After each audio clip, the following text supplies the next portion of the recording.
Welcome to the Sacred Stew. I am your host, James, and this is my co-host, Anthony.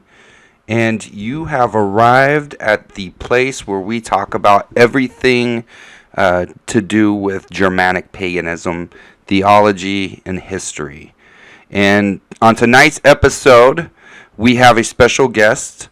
Folkward Largyfa is going to speak with us about the Anglo Saxon tradition in the broader Germanic religion and faith. So before we get to that conversation, though, I do want to check in with Anthony and see how he's been doing. Anthony, how you doing? What's been going on with you? Working. Went to a concert Friday night. Evanescence tore the house down. It was amazing. But I mean, that was pretty much the highlight. Other than that, just working the new job, man. How's that new job going for you? It's going good. Definitely a lot to learn. I kind of moved industries a little bit in that I'm heat treating metal now, and having a shift lead position, I have to learn how all the machines are set up, keep workers on, not so much keep them on task, but get their jobs ready for them. And eventually I'm going to have to take classes on basically how metal works, the carbons, the science of heat treating. So I've got a lot ahead of me, but I mean, I'm pretty excited. I like learning. And learning on the job while getting paid isn't a bad thing. That sounds pretty awesome, actually. Anything to help advance you in life, especially learning a core essential trade. I mean, I'm all for it, man. Well, like what I was thinking, because with doing all the heat treating, like once me and my girlfriend get some property, I was wanting to dabble in, blacksmithing a little bit. So, I mean, I'll already know about heat treating the metal. So that'll be a big plus once I start dabbling in that. Yeah, so one of our kinsmen, Dale, with the Ulfad Kindred, he is actually a blacksmith, and he has a forge. He has a little bit of a repute about the work he does. He was on Forged in Fire in season 7, and he does really great work. You'll find some of his knives and axes and swords and such. But if you're interested in learning about forging, he does do classes. I didn't know he did classes. I'm going to have to reach out to him. Yeah, you should definitely reach out to him. He's in the PNW chat. So anyways, I want to get moving along with this episode tonight. I'm really excited about this. Anthony, we've talked about this episode coming up, and I know you've been really excited. But in last week's episode, we went over the bloat ritual and a little bit of the mythological history of it and how to perform it, the mechanics of it.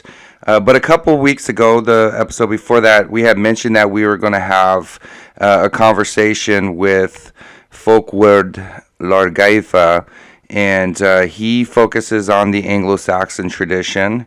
And this kind of fits into our conversation that we've been having from season 1 about a Pan-Germanic worldview versus a tribalistic worldview. As we've mentioned before, lots of people believe that differences were so great between the different Germanic tribes that they even had different gods. So we're going to explore this topic tonight in this conversation, but I want to introduce to the audience Folkward, who I've known for several years now, but he's an author. He wrote the Loyalty writings, and he's been involved in different projects involving the research and study of the ancient Norse religion and Anglo Saxon traditions. And anyways, Folkward, you want to tell us about yourself? Tell us about your work and what you're doing and your experience as a heathen. All right. Well, first off, I want to say thank you for having me on. Y'all have a really good podcast, and I look forward to listening to it every week. So to be invited on, it's an honor. But yeah, I'm Folkward Largyfa. Yeah, the second part of that name is Old English, and so it's pronounced with a Y sound, Yiva.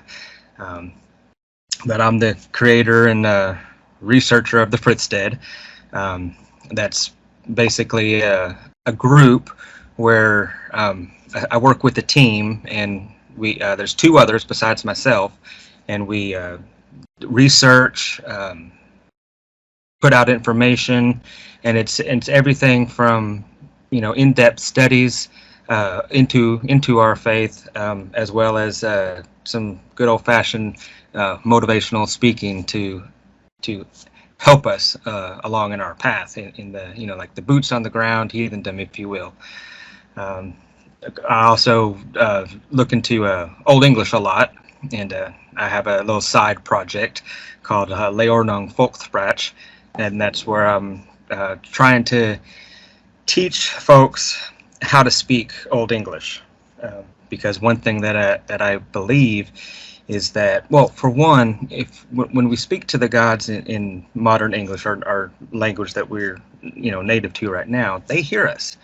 But if we go that extra step and learn the ancient languages, whether we become really fluent or whether we just stumble our way through, they recognize that effort. And so I'm just trying to do my part in reintroducing the ancient language to our folk. You mentioned some books. I published a book called Ternother Bok, The Loyalty Writings. And that's a series of essays that details loyalty, because at the end of the day, everything is hinged upon, it's founded upon, dependent upon loyalty. Because if we're not loyal to one another, then we don't have anything.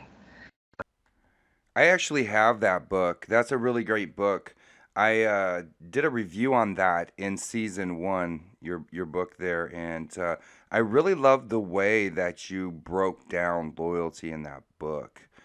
You broke it down into various concentric circles that starts with the self and expands out from there. And I really think that's an underestimated thing in pagan and heathen communities today, about how the loyalty works, starting not just from yourself, but really that family core circle. And I see it as a problem today where you have people taking blood oaths with other individuals they barely know, taking oaths to communities that they barely know, and they don't even have the loyalty to their own families. They don't have relationships with their mothers and fathers. Um, their wives are left at home. Children left at home. They're not raising their kids. Another huge problem is the men aren't even having children in some cases. So it's a very underestimated thing in our community. And I just wanted to compliment you on that book because I thought it was super good. I recommend it to anybody. What actually inspired you to write that? Well, I some good, some bad as far as experiences in my life.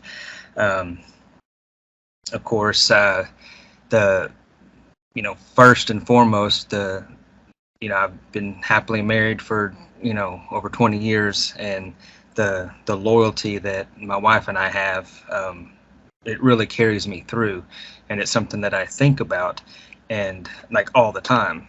It's just part of who I am.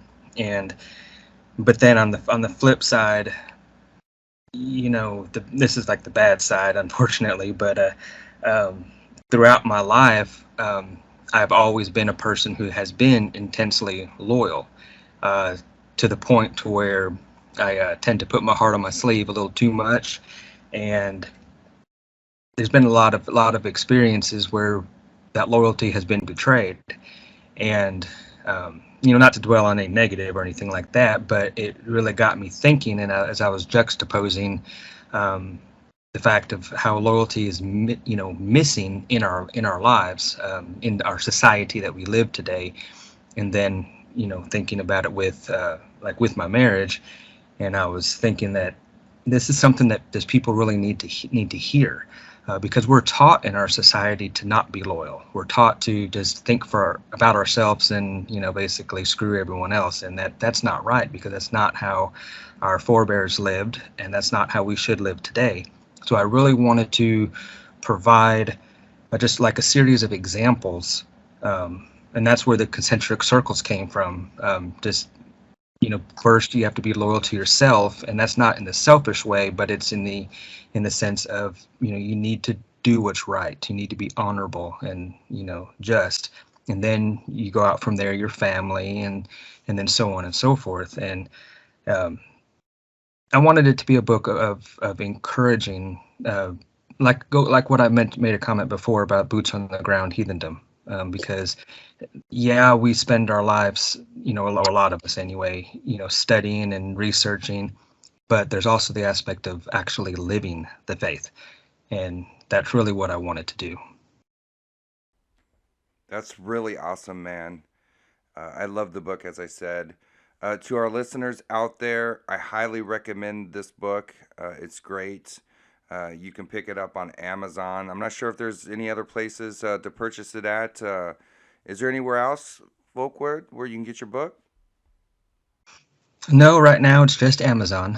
But on a side note, I'm actually going to republish the book, but instead of, because this book is Old Norse focused language wise, and I'm later on this year, probably closer to Yule, I'll be releasing an Old English version. That's really exciting. I'm glad to hear that. Now, I know, as I mentioned earlier, you and I have known each other a few years. I think it's like maybe 4 years that we know each other. We've known each other from the Noriana Society when we were both a part of that. And I know that you released your first edition of that book through them. Do you have plans to release that next edition through them as well, or any future books through them? Well, to be honest, I'm not 100% sure when it comes to the Old English version, being that the Noriana Society is Old Norse focused. Um, but I will say that I'm open to that possibility, because I definitely, um, highly respect the Noriana Society, and they definitely have taught me a lot, and I've enjoyed working with them over the years. With the mention of your upcoming Old English version of your loyalty writings, brings us to the next topic that I'd like to discuss, your focus on the Anglo Saxon tradition of our Germanic religion. So I'm interested to learn what sort of got you on that path, and why that tradition, and why rebuild and reconstruct that tradition when so much effort and so much reconstruction has already happened in the Icelandic and Nordic traditions that exist. What led you to focus on this Anglo-Saxon tradition? Well, I can honestly say that, like most everyone, the majority, I indeed started off in the Old Norse path, because that's what we have. That's what seems to be, everywhere you look into heathendom, that's what you find. And then it's like the other expressions, whether it's the Anglo-Saxon or the Continental German or what have you, seems to be secondary.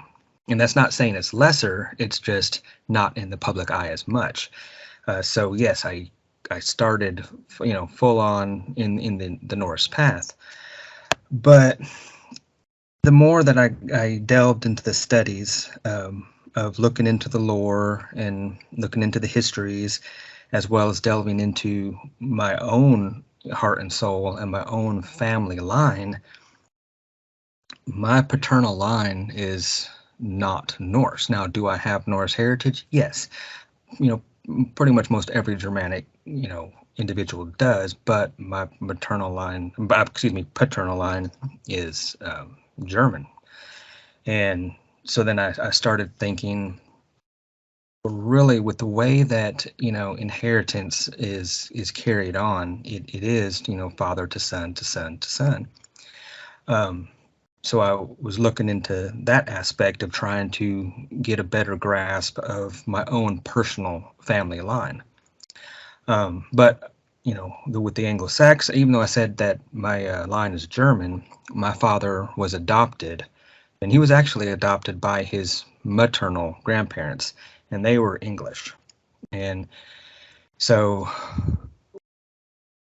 that's why I went into the Anglo-Saxon is to honor my father's line, and I do believe that adoption does carry things over, and so I started looking into that, and then once I started doing that, then I started realizing how there's so much overlap between the Anglo-Saxon and the Norse that it in the beginning it surprised me because the two peoples were basically the same. They were, and I can get into that in a minute, but I'll just end it right there as far as that. That's like in a quick nutshell of what led me towards the Anglo-Saxon. Anthony, do you have any questions you'd like to ask?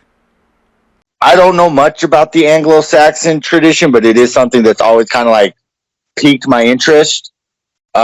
Especially more so that I just got my my ancestry stuff done, and I actually have a lot coming from British area, some Celt in there too. I've always found specific information outside of the We Are Deeds book to be hard to find. But I'm really just kind of listening right now because I'm just super interested in what our friend here has to say. So I have a question for you, Folkweard. Much of the time in our faith, we encounter people, especially those who say they practice Asatru specifically, that there's not enough information to actually reconstruct or rebuild our faith and our belief systems. And they argue that the texts are sparse, there's not enough information. I know that with the work of the Noriana Society that has greatly been disproven. Not that the religion itself has been 100% reconstructed, but it's been reconstructed to such an extent that it is considered now a complete faith, a complete religion, in the sense that we understand the cosmology, the general mythological history to it, and how to practice and do the actual rituals as our ancestors did. So I'm sure with the Anglo-Saxon tradition, you run into the same sorts of critics and problems with text being sparse. I'd like to know a little bit about how you are putting together this reconstruction, and is there enough information out there to actually reconstruct an Anglo-Saxon tradition? Well, that's definitely a difficult question, and because so much of the Anglo-Saxon, literature was destroyed when Christianity was sweeping through. It really did a lot of damage. But the short answer I can give is yes and no. There's still there's a lot missing, and so by itself, then I would say no, there's not enough by itself. But if you take a Pan-Germanic approach and you factor in the Norse stuff and some of the continental stuff, then yes, there's enough to start slowly piecing it together, layer by layer. Because when you go back, the English originally were Southern Scandinavians. They both spoke a language that came from Proto-Germanic. And like when you go back into the Viking times of like, what we normally call the Viking times, the 800-900s, the languages were very similar, and with a little effort and people working with each other, they can understand each other. And so if you that was really only about 400 years after the the southern Scandinavians migrated to Britain. So you only had about 400 years of divergence.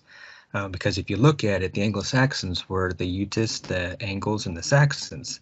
And the Angles and the Utes, or sometimes people say Jutes, or however you want to pronounce it, but that's from present-day Denmark, which are Scandinavians. Whereas the Saxons were like northern Germany along the North Sea coast. And really, the bulk of the English are the Angles. And so you had all these similarities, and you just trace it back in time.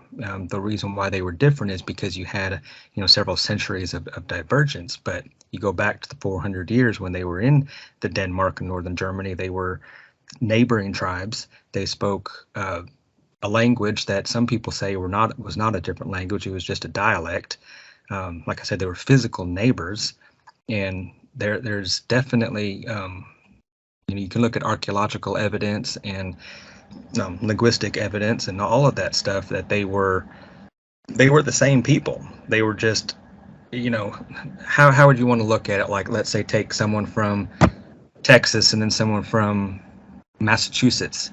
There's going to be a lot of differences. The way they speak, their culture is different, but it's really hard pressed to say that they're different people. Exactly. I made the exact same point in a previous episode in season 1. And I, as well, subscribe to the theory that the language changes were more dialectical. Not so much a change of a full language. You don't really see a change in the language happening where it's incomprehensible to other people until you see a convergence of different cultures and foreign people mixing together into essentially a quote-unquote melting pot.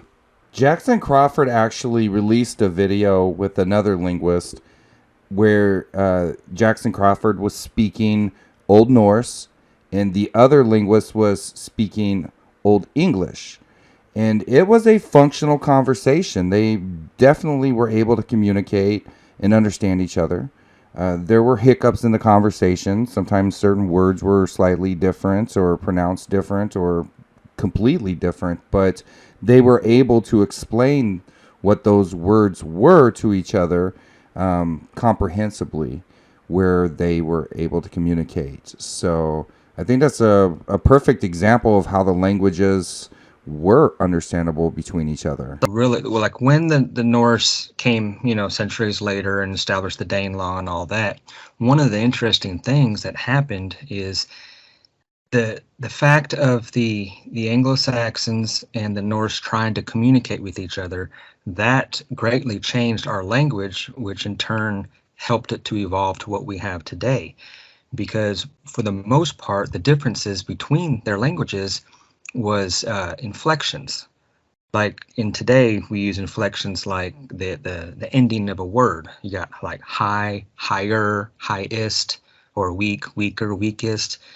Those endings, and the endings were different. And so what you would find is both sides would start dropping the endings, and then why they would drop the endings is because the root word was basically the same. Might have been pronounced a little different, but once they started dropping those endings and they both simplified their language, then they realized they were basically speaking the same languages. And you can like even look at it like with some of the god names, which is the simplest example. Going from Old Norse to Old English, you'd have like Frigg, Freya, Freya, Freo, Heimdall, Hama, Odin, Woden, Thor, Thunor, Tyr, Tiu. They're very similar. I'm glad that you actually brought up the gods, because that is one of the arguments that is made with the Anglo Saxon tradition, where many people try to draw on the differences in the Godhead in England versus other places in Germania that traditions and mythologies have survived. For example, in their Godhead, they recognize a god by the name of Saxnot. And Many people argue that, his name is not found on any other Germanic relic that we know of, artifact, or documents anywhere, and that this proves without a doubt that the Anglo-Saxons had a different god and a different founding god than the rest of the Germanic folk. So, as a Anglo-Saxon researcher, what is your perception on that? What is your take on that? How do you view that argument? Well, I'm firmly in the camp that Saxnat is the Old Norse Yngvi Freyr. Saxnat is very big in the Anglo-Saxon tradition, and he's actually their founding god. And there's several pieces of evidence that lead me to believe that those two are one and the same. When you look at it, Freyr is the founder of the Swedish royal house, the Ynglings. He's known for his sword, which fights on its own, and that adds to the meaning of Saxnat, which could be Sax companion. I really think that they're the same. Well, you could also look that Yngvi Freyr is the founding ancestor of the tribe of the Yngvaones. They were the West Germanics from the North Sea coast, from those original homeland areas, like in Jutland, northern Germany. I think it's called Holstein, I believe. Correct me if I'm wrong. Frisia, those areas. All those tribes in that area included the Frisians, the Saxons, the Utes, the Angles. They were all in that same area, And if you stripped of its Latin ending, the Yngvaones are the Yngwina, which is friends of Yng. And does it not make sense that the high god of the founding peoples of England, Saxnat, also carry the same name as friends of Yng? That seems a little bit, too much of a. It's not really a coincidence as far as I'm concerned. That's just some of the evidence, but there's more. And I don't remember the exact document that it's found in, but it's one of the baptismal records where in England, when somebody was converting from paganism to Christianity, that they had to denounce three gods. And in that Anglo-Saxon text, it's written as Odin, Thor, and Saxnat, which, interestingly enough, corresponds to Uppsala, and what we know from historians writing about that there was three gods that were worshipped there, three gods in that godhead as well, which was Odin, Thor, and Freyr. So, as you mentioned, you didn't bring up all of the evidence that they are the same god, but I think that's probably one of the strongest ones out there, wouldn't you say? Yes, definitely. I'm in full agreement. Y'all are so far above my head right now. I mean, everything you guys are saying makes complete sense to me, and I don't think that the parallels are a stretch at all. I've also listened to that Jackson Crawford video where he talks in Old Norse and the other guy talks in Old English. And I don't know if this is accurate, but one thing I read early on, with some of the slight lingual differences between, say, we'll just use Odin as an example. Odin in the Norse and Woden to the Anglo-Saxons, that to a certain degree, they also looked at or put a focus on different aspects. Like it could generally be said that the Norse looked to Odin more for his warrior aspects, and from what I understand, the Anglo-Saxons looked at him more for the wisdom portion. Is that incorrect, or is there a layer of truth to that? That's actually a really good question. And before you answer it, I want to mention that this is actually something that people use to argue that Odin and Wotan and Wotan and Odin are all different gods, because they'll focus on the name differences that exist along with regional attributes that people had in very specific regions. So I'm interested in your response on this too. Could you elaborate on it for us? Well, my general thought on that is pretty much all of the peoples viewed the gods in different ways, depending on their particular family or their particular clan.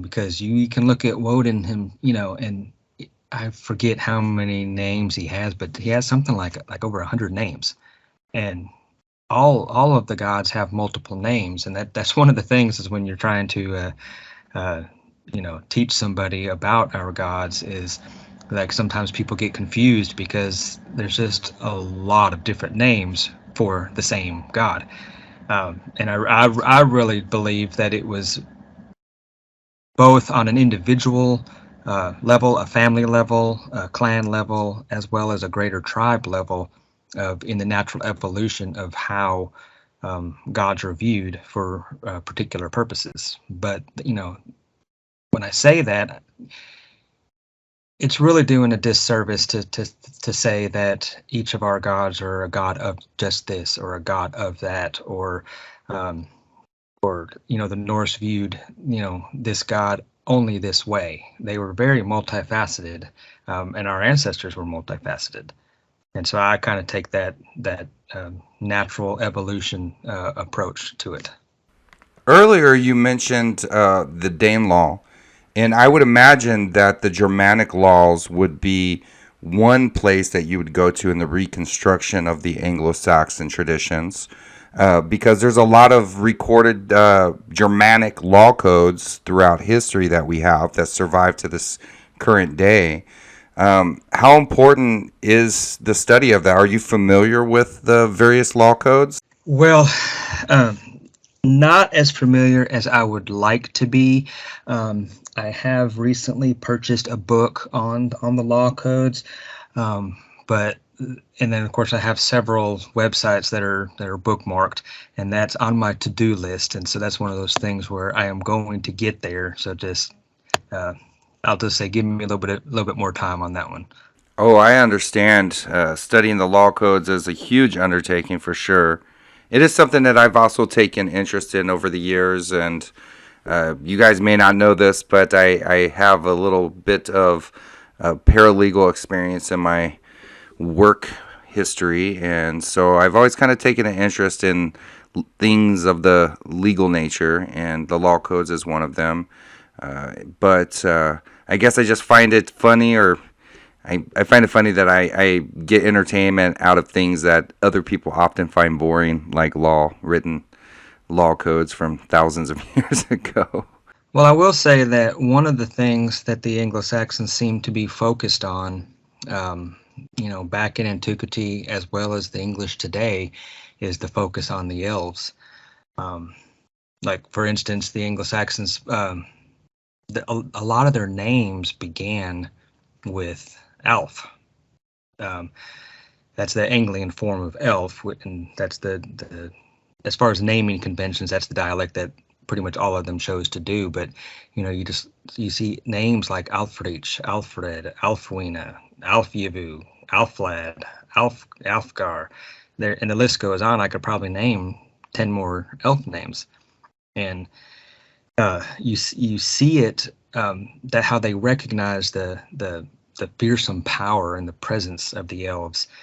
They have terms such as Alfsagotha. It's a disease ascribed to fairy influence.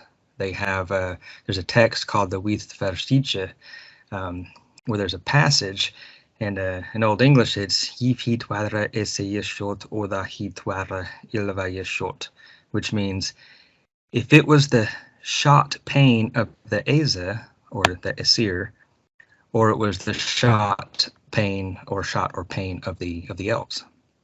And it was in their language that they recognized their power and how they needed to be respected, but also their beauty. They were viewed as the most beautiful. Like there's one name called Alfshina, which means elven beauty, and Alfshinu, one who shines like an elf. Um, the Anglo-Saxons didn't necessarily view the elves as friends or enemies, but rather powerful deities that demanded respect.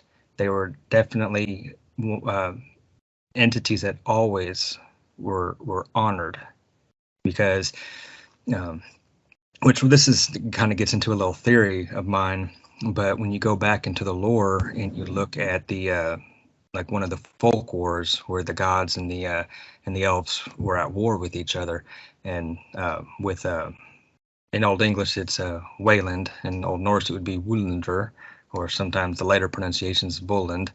But the elves were very powerful and definitely put a hurting on the gods. And I wonder sometimes if that memory carried on through the Anglo-Saxon folk and kept it in the forefront of their mind. We need to respect these elves. I mean, they are the nature artists, and we don't want to do anything to upset them, because they are the caretakers of Midgard. In England today, they have what's called Weyland smithy. It's a early Neolithic long barrow. And an interesting story about that is in the early 1700s, there was a folklorist that wrote, let me see, okay, I'm reading it right now, so I'll quote it. All the account which the country people are able to give of it is, at the place lived formerly an invisible smith, and if a traveler's horse had lost a shoe upon the road, he had no more to do than to bring the horse to this place with a piece of money and leave it there for some time, that he might come again and find the money gone and the horse new shod. And when that was recorded in the 1700s, there's no telling how many centuries that the folk were doing this in honor of Weyland. Weyland is actually a very interesting character in the mythologies, and he's known as Volin in the Nordic traditions. But I don't think that there's any tradition that exists today that has preserved as much information about Weyland as the Anglo-Saxon tradition.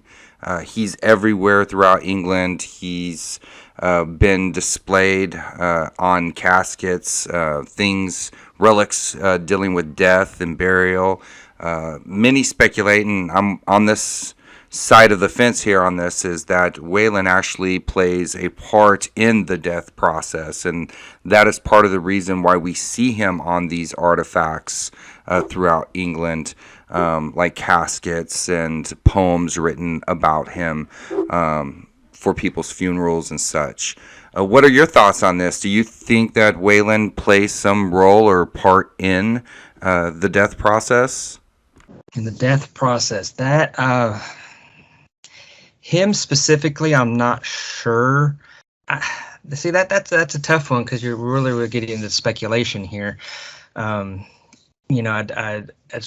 think that the elves kind of went through a split where some of them kind of went away from the gods,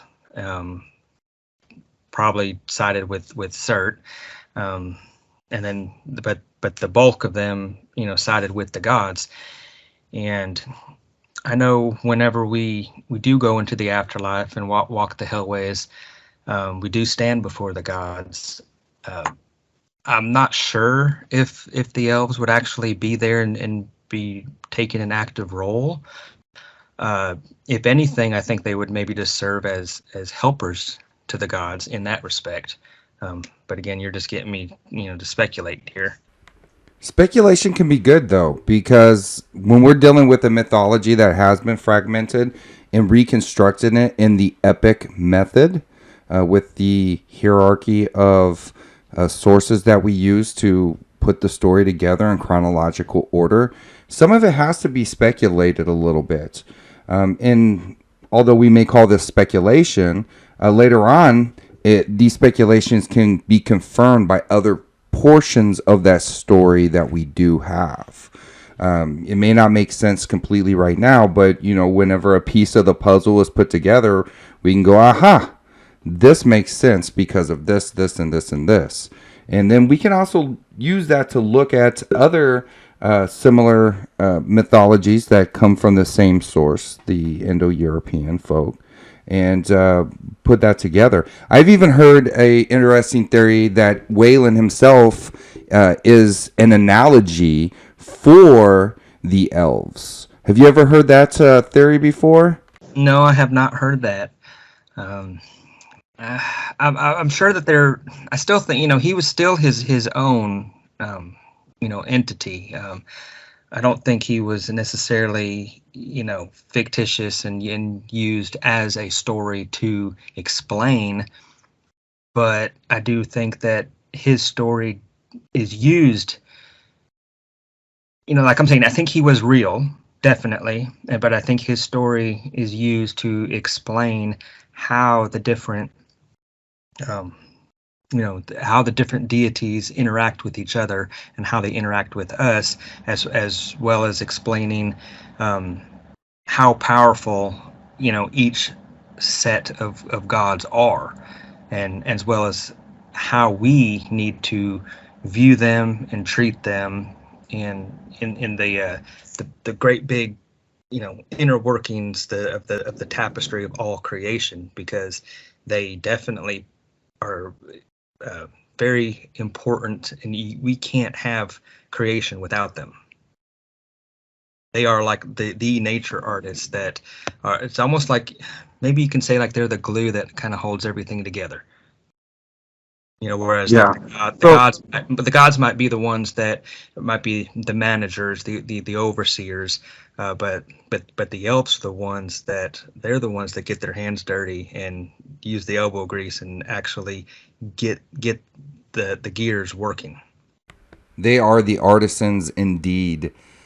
So one thing that we see in the Eddas certainly is that the gods are constantly going to the elves to have various charms made, or to fix things, or create tools to use. So it's definitely, their powers are definitely respected, and the gods definitely went to them on multiple occasions to do things that the gods themselves were not able to do. Regarding the theory on Weyland being an analogy for the elves, just in general, that kind of hinges on the theory, as described in the Eddas, that the Volundarkvæði is the brothers of Weyland, or that group of elves, and that in the Eddas we know them as the sons of Ivaldi. Do you have anything to say on this, Anthony? So this might be a very crude analogy. Forgive me. So basically, from what I'm understanding, the Anglo-Saxon tradition really views the elves as lesser gods, for lack of a better term, like still gods, like still powerful in their own right, but like a step under the Aesir and the Vanir. Yeah, you could say that, as far as like a hierarchy of position, if you will. But they're definitely not under the gods as far as their ability and the power that they command respect of. Because the gods do not, I don't care if it's Thunor or Woden, they do not want to go to war against the elves. Yeah, and that's why just a very crude analogy, but that's the best wording I could come up with. I meant no offense. Yeah. Alf's listening. I meant no offense. Now, Folkward, you mentioned the war between the gods and the elves, which was a very heated war. In fact, Weyland himself is attributed as handing over Frey and Freya to the Jotun. So it definitely got serious. Oh yeah, and the elves were truly showing their power, and um, the way I viewed the lore is that the gods basically got fearful because they saw and was experiencing just how powerful the elves were. And okay, correct me if I'm wrong, because I'm going off of memory here, but I know there was more than one folk war, but wasn't it where the elves were basically winning, and then so what was decided was that Mimir, or Old Norse Mimir, was sent in to solve the problem, and then of course him being, definitely one of the original ancients, came in and was able to end the war and stop the. 'Cause I believe it was like the Fimbulwinter that was basically just destroying Midgard. Oh man, it's been about a year or so since I've read it myself, so I'm going off of memory as well, but that does sound pretty much to be the gist of it. Talking about a different Fimbulwinter than the one described leading to Ragnarok? Yes, we're talking about the first Fimbulwinter. There's multiple Fimbulwinters. The first one happened with the gods' war with the elves. So, yeah. Well, learn something new every day. That's why I love doing this. You asked for speculation, so I'll throw something out there, but this is 100% speculation that's not based on any evidence, but it's just sometimes my thoughts will travel places in playing the what if game. And I mentioned earlier about how the tribes that made up that eventually made up the Anglo Saxons, how they viewed that war through their collective consciousness, through their memory, as in we need to respect and honor the elves. And sometimes I wonder if when the gods were divided and fighting each other, the Aza and the Moanas, fighting the Ilva, if maybe man was divided also, and some of the northern tribes possibly sided with the gods, and maybe the southern tribes sided with the elves. That's just pure speculation, but it sometimes that's where my mind goes, as I'm trying to figure things out. But it's an interesting theory anyway. I subscribe to that theory, actually. I believe it to be true. But and I think it plays a part in our mythology and origin stories of the different folk of where we come from. I've mentioned in a previous episode how I have this coworker of mine that's Islander, and him and I often talk about different mythologies. I tell him about the Germanic one, which he's really interested in, and he tells me about his from the islands that he comes from and his folks' tradition and mythologies. And he was telling me that in his mythology, his people are described as coming from worms that came from some rotting flesh of some sort. And I found this really cool because it almost mirrors something that we see in our own Germanic mythology of the creation story, where we have maggots coming from the rotting flesh of Ymir. So we see the same type of symbology between this mythologies and imagery being used, the descriptions of what's being described, and there's certainly some sort of overall connection to this when it has to do with the origins of people and where they come from. That would be the creation of the dwarves. I don't know much about the Islander mythology, so that I find that very interesting. When you definitely do comparative studies into the mythologies of really all peoples, you will find overlap. Now, I've looked into like the Indo-European stuff, and I find it very fascinating. But as far as like the other peoples of the world, I'm not so much studied on that. But I do believe the farther back you go, the more similarities you'll find. And now, basically, I would say that I believe that there is overlap because there was interaction with when you go really far back in time, like pre-Great Ice Age. I do believe there were advanced civilizations back then that we don't know about now, or it's covered up, whatever. But not to get off on a tangent, but yeah, there's a lot of history that we just don't know. And I think whenever we see some of these overlaps, I think that's really just barely touching the surface of the information that's actually out there that we're hopefully would like to find out one day. Maybe we will, maybe we won't. I'm sure we could talk about comparative mythology for hours and hours, but so we don't get off on a tangent, let's refocus back on the Anglo Saxon tradition here. And we talked a little bit about the process that's been involved in reconstructing that, the continental sources, Germanic sources that you use to help rebuild that tradition. But what is it exactly that separates the Anglo Saxon tradition from the rest of the Germanic traditions out there? Well, for one, when you take a Pan-Germanic approach, the whether it's the continental or whether it's the any Anglo-Saxon stuff or whether it's the Norse stuff, picture it like you have a table and all of those pieces of evidence and all those documents are laid, and then they're generally treated as equal. They're not, you don't look at it as in, well, I'm coming at this from the perspective that they're all different. No, and that's kind of part of like the epic method that's talked about, is where you come from the viewpoint of the belief that they are connected, and then you just have to figure out how are they connected. And that's when you get into the hierarchy of sources, of primary sources and secondary sources and what have you. And regardless of what section of the greater Germanic world, the Poetic Edda is still viewed as the primary source, and then the other sources are viewed secondary to that. And so you still look at things through that lens.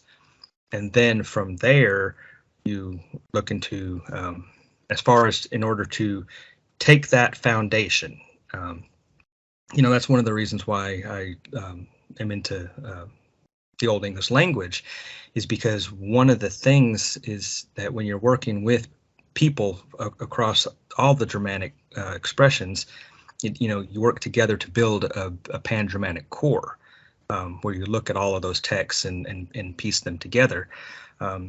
But the language itself is one of the first keys, because if you know how a person or a people spoke, then that's one step closer to knowing how they thought. And then, of course, you look at folklore traditions that has passed on through time. You look at archaeological evidence. You go across all of the multi-disciplines, and then you start piecing it together. It's kind of like one example I can use that seems to kind of get across to some people when I'm talking to them is I'll use a Christian example just because it's easy.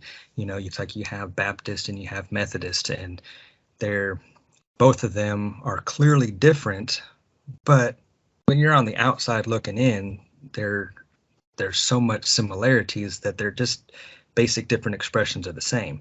And so let's just hypothetical say that most all of the Methodist traditions got destroyed.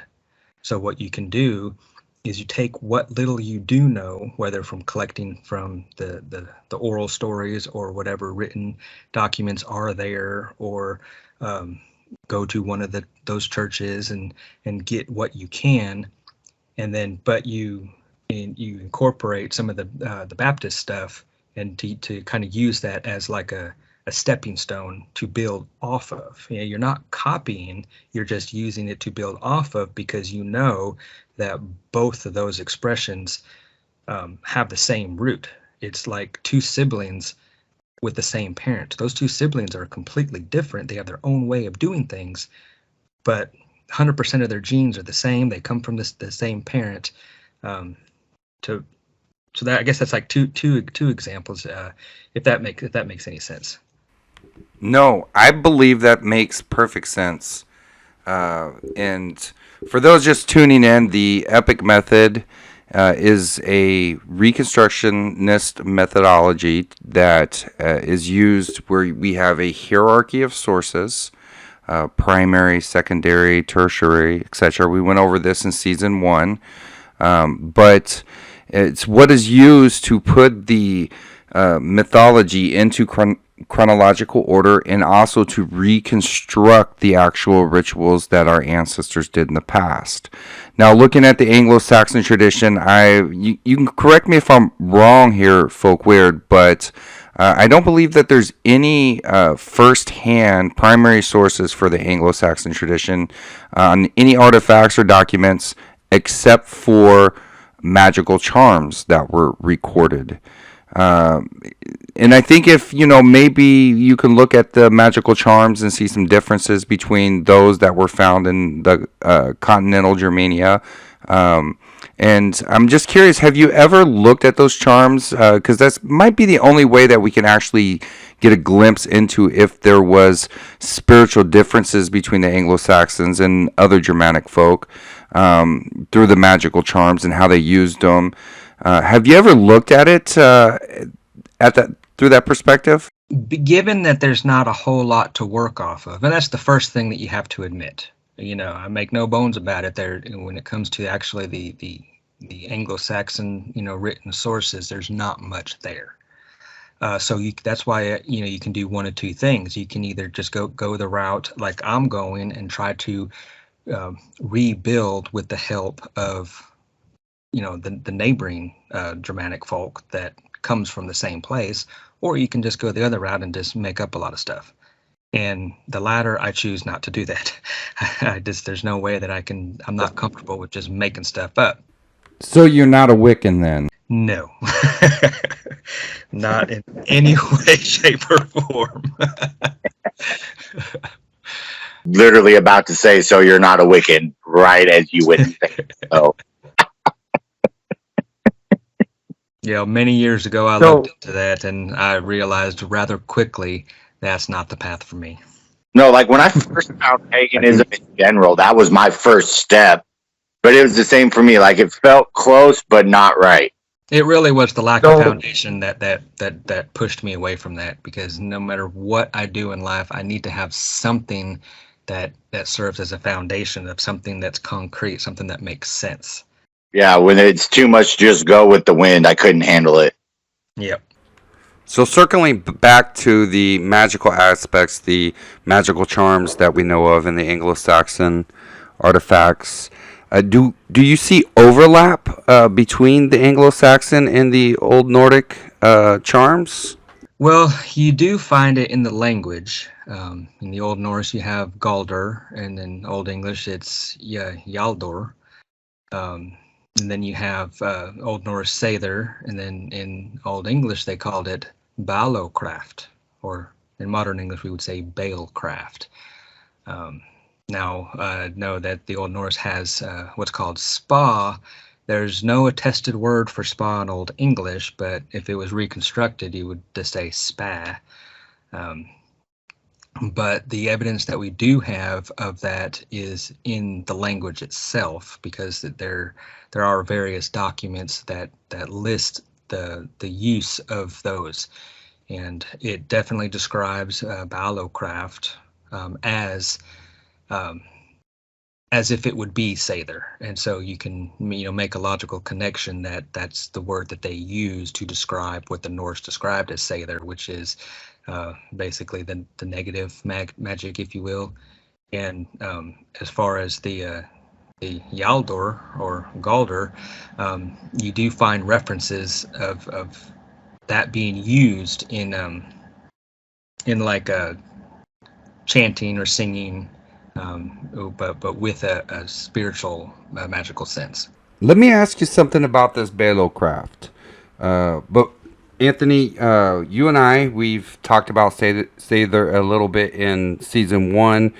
We still need to do a full episode on it, but that will come for sure. But Folkweird, tell me a little bit. I'm interested in the differences and similarities between this Balocraft and Sather.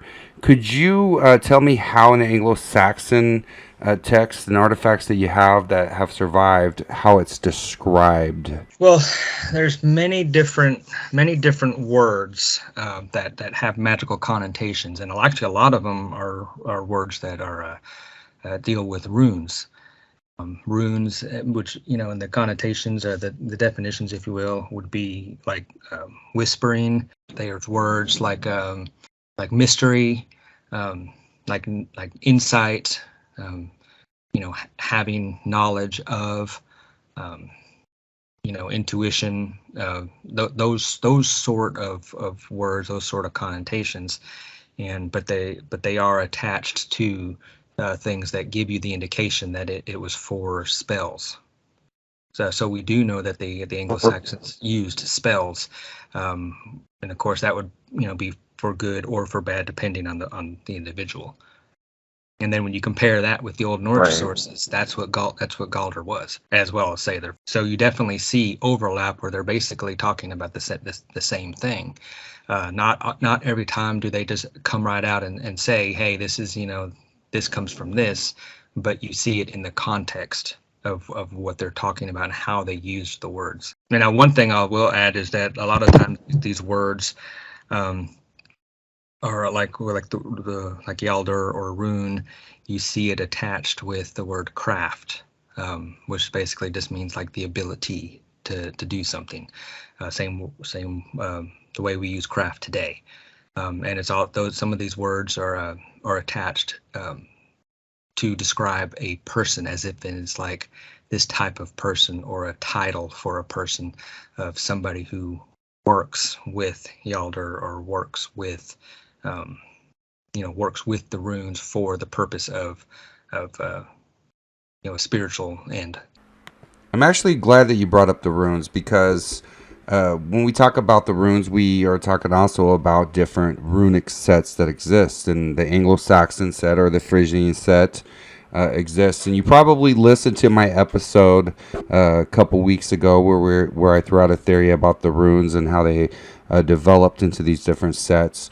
I'm interested in your thoughts on this. What did you think of that theory, and what do you think these actually are? Well, I definitely think that yes. Now, I'm not going to say I'm a rune master by any means. I'm not going to give that claim, but I do believe that yes, they have evolved, and I believe that they, because you have many different sets, from the elder, and then one branch went into the younger, and then another branch went into the Anglo-Frisian or Anglo-Saxon as it's more commonly referred to. But different ones were added, some are taken away. We have the poems for at least 3 of the sets, and you definitely see an evolution. And I think that part of the evolution was simply the alphabetical purposes, but also you do see some slight differences in the poems themselves. And in my view, I tend not to go off and start reading all these books about the runes say this and the runes mean that, when ultimately all we have to go off of is whatever happens to be inscribed in some stone somewhere and the poems themselves. And so really when I go to look for meanings, I go to the poems themselves, and that's probably about 90% of what I focus on, because that's what we have written down, and it's really difficult to try to add to it without having concrete information.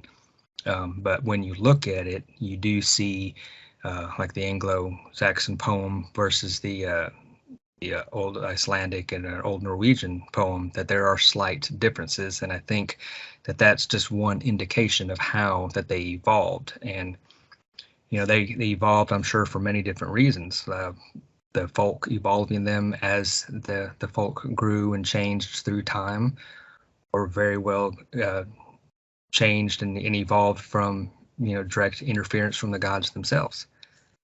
It's probably a little bit of all of it. As far as like outside of the Elder Futhark, I always thought the Anglo-Frisian, Anglo-Saxon set was super interesting, because it's essentially the Elder Futhark, couple visual differences on some of the staves, but then they added 9 more. there's multiple theories out there on how the runes developed. Kind of threw mine out there a couple weeks ago on an episode. But Folkward, I did want to change gears a little bit. You've been working on a calendar, an Anglo Saxon calendar. Would you mind going into that, explaining what you're doing there? Sure. Yeah, the calendar, that's something that I've put a lot of work into, and I'm actually currently I'm working with a printer to actually get it printed up. So I think that'll be pretty cool when it comes to fruition. But we do have recordings by the Venerable Bede, as he's known, and where it goes through and lists several bloats, sacrifices, observances, what have you. There's some information as far as the dating of how things were dated. And so basically what I did was, now this calendar is not 100% attested, because a true 100% Anglo-Saxon calendar is not fully attested. But what I did is I took the awesome research that was done by the Northern Society with their calendar, and I used that as a model. I used that as a base, if you will, something to build off of. Go back to the previous comments that we've made earlier, and then what I've done is then I said, okay, well, here's the basic skeleton, and then I went and looked at all of the Anglo-Saxon pieces of information. And then what I started doing was just started plugging them in. Okay, well, where would this fit? Where would that fit?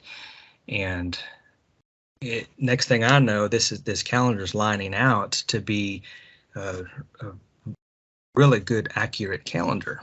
Now, as far as I'm concerned, it's probably one of the closest Anglo-Saxon calendars that I've personally found. In my reconstruction, and I make no bones about it, this is a reconstruction and something that's being built. Okay, but one of the things that I altered just a little bit, and like I said, this is my doing, is it does appear that the Anglo-Saxons used a strictly lunar calendar. But when you look at the attested Norse calendar that the Icelandics used, it was very much solar based. And when you look at the calendar and you look at it as being a math issue, a strictly lunar calendar has issues math-wise, which is why I wanted to convert it over to solar by taking elements from the Norse Icelandic. And so that pretty much gave me my starting point, because one of the hardest parts about a calendar is, whether you're reconstructing it or rebuilding it or what have you, is finding where do you start. And it basically was the one of the start dates. Now, there's a little bit of speculation here. People can argue whether, because Bede was saying that the year started around the winter solstice, but in my view, I believe he was making a mistake on that. I believe it was closer to the autumn equinox, or more accurately, the like what we would know as around the first full moon after the equinox. And so and then, like I said, there's speculation on that, but like I said, that's just all part of the rebuilding and researching process. But in order to get it a fixed solar, what I did was I pretty much just started the month on the equinox, and then when it comes to like the bloats and the observances, then I went through all those Anglo-Saxon references and fixed those to the full moons, because that's when where the evidence indicates that it was still lunar. So I didn't want to take anything away from the lunar. So because I wanted this calendar to be as accurate as possible. And one of the things that, which I'm very confident on, is, how I can say that this is a good calendar for the Anglo-Saxons, and yet not being 100%, historically accurate of what it was actually used, 1500 years ago, is because all of our folk, whether it was the continental Germanic, the Anglo Saxons, the Norse, calendars evolved. They would use one system, and then they'd get meet another tribe, and if that other tribe had some information that was, let's say, improved, they would incorporate it. And then what they would do is they would take their cultural traditions, their language, and then overlay it onto that new addition. And so, in essence, that's what this calendar, which I'm calling the Folksida Jarenbok, which Jarenbok is just calendar, and just continuing the evolution of our folk, and in helping provide those who follow the Anglo-Saxon path something solid and concrete and substantial that they can use, while knowing that it is historically based. So I was reading about your calendar that you've been putting together as you've been posting on the Fristeed, and I noticed that you are correlating Saturday as Phrase Day, and I'm interested in hearing why you're doing that. From my understanding and studies, I kind of reached a conclusion that our ancestors, the Germanic week, consisted of only 5 days.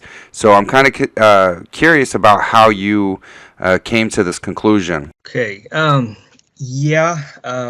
7-day is a later addition. All right. The reason why I included the later addition is because that's basically the system of timekeeping that we use today. And so with this calendar, I'm not trying to say, okay, we just need to, forget everything that we're doing, or how we think about things today and how our entire lives are structured. And we have to go back and do it 100% identical. No, because we are evolving from. We are a continuation of, and so we base things off of the past. This is my view, okay? We base things off of the past, but that doesn't mean we want to copy everything 100% exactly as they did. Some things evolve and are good. Some things don't.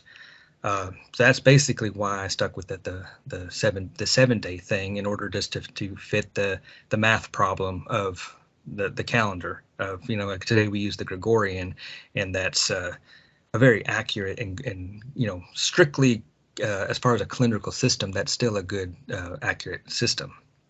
Now, as far as the calling Saturday after, because of course it's from Roman, I'm not sure how to say Latin, Dies Saturni or Saturnalia or something like that, which was meant Saturn's Day. But my basic thought, this is a theory that I was just thinking about it, where Saturn is the god of agriculture. And when you saw that when Rome moved into the Germanic lands, the Germanic folk utilized Interpretatio Germanica. That's the practice of replacing Roman names with Germanic names. And that they were doing that just to make things easier, because they were just adopting a new calendrical system, a timekeeping system. But they were, again, like I mentioned earlier, overlaying, their culture, their ways. So the theory basically posits that Saturn replaced Ingwina Fra, or Frere, by means of Romano Interpretatio. I always mispronounce that word, but that's the reverse of the Interpretatio Germanica. But anyway, Beda, in his ecclesiastical history, he stated that the English were the Ingvaeones, which we mentioned earlier, the children of Ing. And so the question must be asked, why isn't one of the days of the week named after him, their founding god? And you consider that Woden and Thunor and Ingwina Fra are the Holy Trinity of gods. And again, that was messaged earlier. I believe that's one of the things that you mentioned.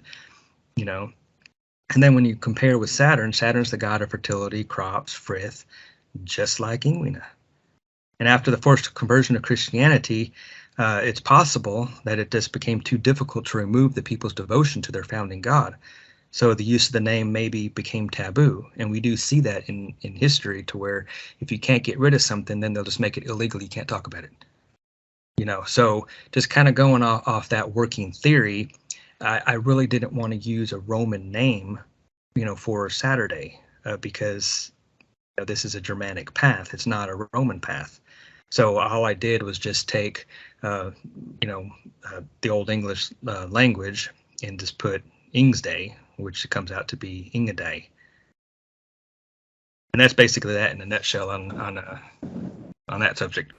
That's actually a interesting idea there, and it fits in with what we know about history and the Romans coming into our homelands and overlapping, essentially suggesting that they would overlap our calendar with their law and their calendar and system of that of our own.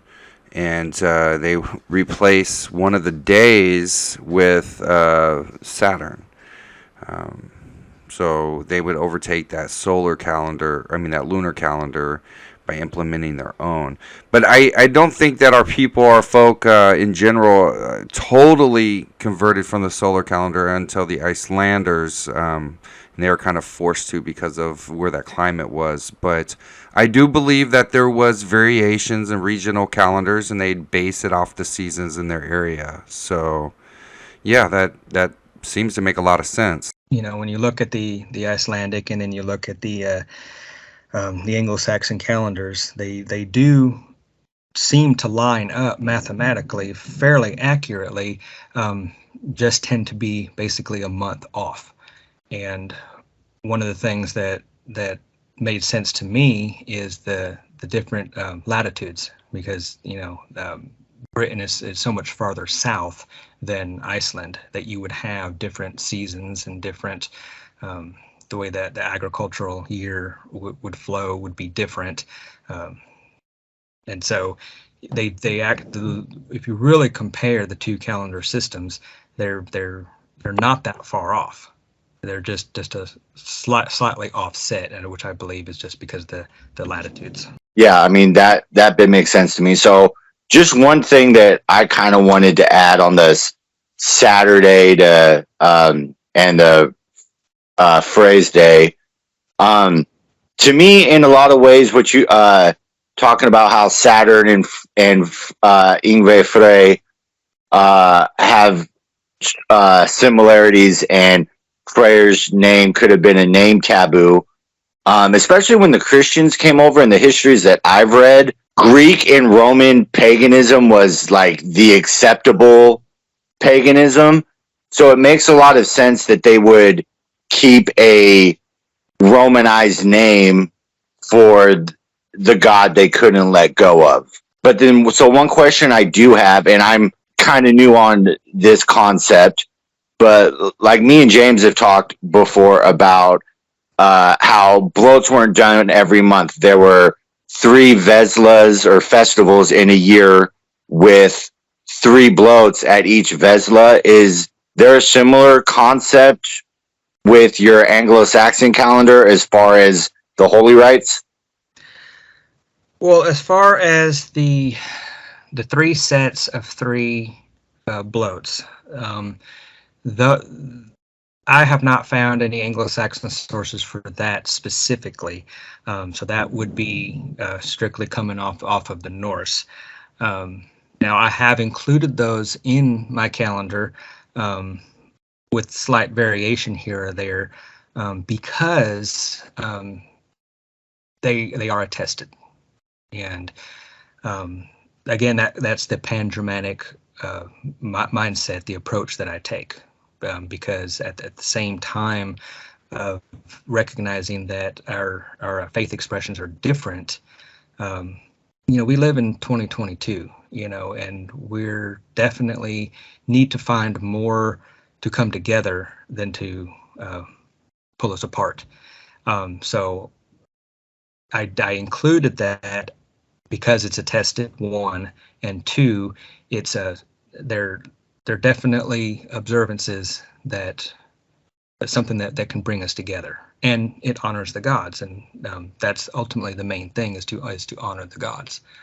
And when you look at that calendar, though, there are other various observances that are strictly listed in the Anglo Saxon sources, to the best of my knowledge. And so I went ahead and I incorporated every bit of that into the calendar.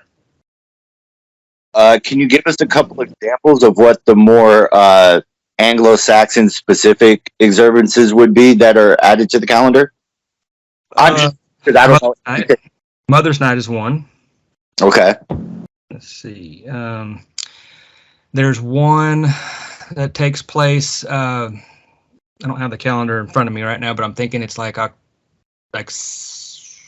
September or October or something like that. Towards the most of them are in the latter part of the year, or the winter. But one is a cake offering, where there's a mention made where in this month they would make cakes and offer them as sacrifice. And then there's another reference that's specifically referencing animals, which would basically be, like your cow or your pigs or whatever your farm animals you would have, and it specifically makes mention of, at this time that they would sacrifice their animals. And okay. So you do have, now they're not like fleshed out where there's just like, okay, here's all the details, but they're statements and their comments that tell you, okay, this is what they did. So like with the cake, so apparently at that particular month, they would get into their kitchens and they would make their cakes, which of course that could be anything from a cake to a cracker to bread or what have you, and that's what they would offer, and that's one of those local traditions. So we do know that they had their own bloats, their own observances. The problem is we just don't have all the details fleshed out. Well, any ritual where there's baking cakes involved, I can get behind. Oh, me too. Me too. Before we go, Folkward, I do have one more question for you, but Anthony, I wanted to point out your comment there about the changing of the day from something that may have been recognizable with phrase day being replaced because it was a god that the folk just could not let go of is interesting, because we do have the other gods' names preserved in very specific days of the week that has lasted through time. So that's an interesting point. Folkward, my question has to do with some of the cosmological differences that may exist with the Anglo Saxon tradition versus the Germanic traditions that we have preserved mythologies on. I know in some of the Anglo Saxon texts it speaks about 7 layers or heavens or realms. And that varies from the Germanic cosmology that we know of, where 9 is constantly repeated throughout the texts that have survived. Is there a difference in the cosmological view between the Anglo-Saxons and other Germanic traditions? And if it is, what is it? I mean, do you see a difference between the two? I think that the Anglo-Saxon tradition that was preserved, the information was heavily Christianized, and they changed the 7 to match more of the Christianized version of the heavens. What are your thoughts on? No, to simply put, I would say that I agree with you. The 7 is, by my understanding, that's something that I generally disregard as a Christian influence. So, because that's one thing you will find when you look at the ancient texts, and this is from all Germanic texts. Here and there you will find Christian influence. And then, of course, the more that you research and know how to look at texts and study texts, then you can slowly strip that away. But in short, yeah, the 7 is I believe a Christian influence, and so I disregard that. Folkward, thank you for joining us tonight. This has been a great discussion. It's been our pleasure to have you on. Are there any parting thoughts that you'd like to leave our listeners? Can you tell everybody how to find you? How do they follow you and your work? Well, the easiest way to find me, whether to contact me directly or any of the outlets that I put forth, is go to my link tree, and the tagline, the address is just the link tree, the Fristed, and that's this TheFrithStead, Fristed. So just look up the link tree, and that'll take you to all the links that where I put my stuff out there, as well as the awesome guys that I work with, and they put their stuff out. And I'm this has been a great conversation. I'm very, very appreciative to both y'all for having me. Oh, I love this, dude. I definitely hope we can talk to you again, because I would love to pick your brain some more. No, I'm always ready. To all of our listeners, I want to encourage you to follow Folkward. I have known him for several years. As I mentioned, he's a great guy. Puts out a lot of good work and information. He has a Telegram channel called the Fristed. Go find him. I'm sure you can find it on his link tree, as he mentioned. So my parting thoughts for this episode that I just want to say, we all come from the same tree. Though the tree has seedlings, and those seedlings grow, and each, over time, builds its own forest, one fact never changes. It is still the same wood. Hail the gods, hail the ancestors, and hail the folk. All right, well, this has been The Sacred Stew. I'm Anthony. My co-host is James. Our guest has been Folkward. Y'all have a good night.